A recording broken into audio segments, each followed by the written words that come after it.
Hey guys, Captain Mike. Welcome to Whiskey and Literature, where we review both books and whiskey. Tonight, we're bringing the whiskey, and it's a slightly controversial whiskey to some people. I've been meaning to do this video for a few months now. The problem is I didn't have a bottle of the Jack Daniel's Sinatra Select.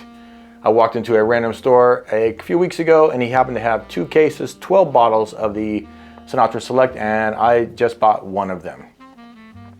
Back in 2019, when I started drinking whiskey, the very first bottle of whiskey that I bought and brought home was the Sinatra Select for $115.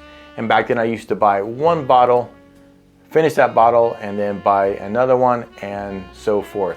Nowadays I have more than one bottle of whiskey at my house. And I did unfortunately pay more than $115 for this bottle. MSRP is $159.99. And I paid about an 18.5% premium on the bottle that I bought at $189.99. And the online reviews for the Sinatra Select are kind of all over the place.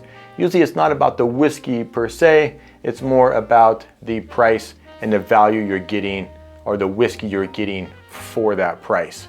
I think most guys who enjoy nice whiskeys don't mind paying a premium for those great whiskeys. Just most guys don't consider this to be up to the level of $159. And it is what it is. And I get it. I have both a 10 and a 12-year Jack Daniel's, and I paid quite a bit more than I did for this bottle for those two, even though their MSRPs are lower. Sinatra Select is the same mash bill as Old No. 7, and indeed most of Jack Daniel's products, 80% corn, 12% malted barley, and 8% rye. Why Sinatra Select is different is the barrels that they age the whiskey in. They are grooved to allow more of the whiskey to touch wood, and that allows it to age and change the profile. I'll see if I can't put a picture of the grooves on this video, because when I thought about how it would look, it is very different. I thought the grooves would be in line with the staves, deeper and more all the way across the entire barrel. But no, there's just some concentric grooves that run on the inside of the barrel, and they are not as numerous or as deep or as big as I thought, and I don't know how just those little grooves can change the profile of the whiskey, but apparently it does. And after it's finished aging, it is bottled at a nice 90 proof. And speaking of the bottle, this is a beautiful bottle. It's heavy and thick. It makes you think you are drinking something special. It comes in this very nice box with a little booklet inside, kind of describing how Frank Sinatra liked to drink his Old No. 7, and kind of the history of their relationship with Frank Sinatra and Old No. 7. For comparison, this is a 1-liter bottle, but the Jack Daniel's Old, the number 27, and this is 750. I think it's like the same bottle, but you can just see how much larger and more imposing this bottle is. And comparing it to the Old No. 7, 750, it is just so much larger. It's almost gigantic. It is a very premium looking product. There's got to be a 1/2 inch of glass on the bottom of this bottle, and I think it looks really great on the shelf. So really nice product. I've had this here sitting in the bottle, or in this cup, for about half an hour. I'm still somewhat new to trying to explain the notes that I'm picking up on the nose and on the palate, and I'm trying to allow the whiskey to sit and breathe a little bit longer instead of just like I normally do, just pour and drink.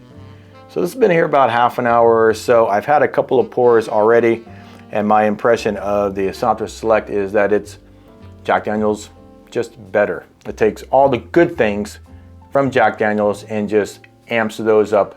It takes all of the bad stuff and just kind of subdues them a little bit. But is it worth $159?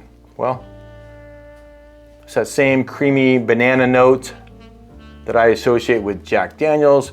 Maybe a little bit of caramel and some dark fruits on the nose.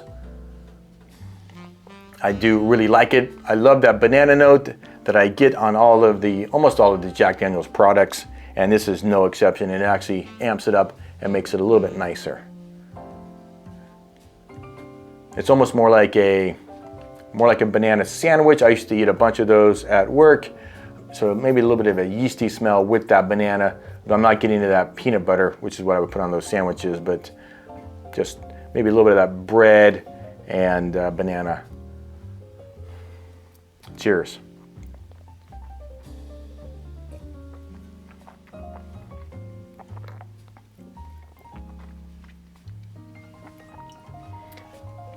Again, those classic, wow, that was a really nice banana note there. I don't get the banana as strong on the palate as I do on the nose, but it took a bit there. So mid palate, I guess you could say, that's when that banana note kind of hit me. First, it's just a little bit of caramel, maybe a hint of vanilla and some sweet fruitiness. Again, all the good things about Jack, just smoother and nicer.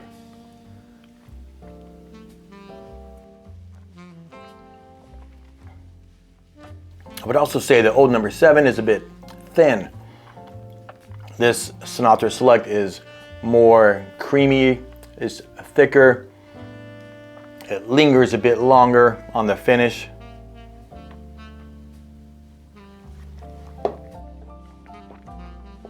And I get the complaints on the value of this whiskey.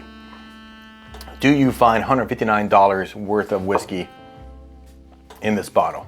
Now, we all buy specific bottles of whiskey for different reasons. Price, proof, taste, availability, legacy, sentimentality. And for me, the Sinatra Select is a sentimental whiskey. It's not the best whiskey I've ever had. It's not even the best Jack Daniel's that I have.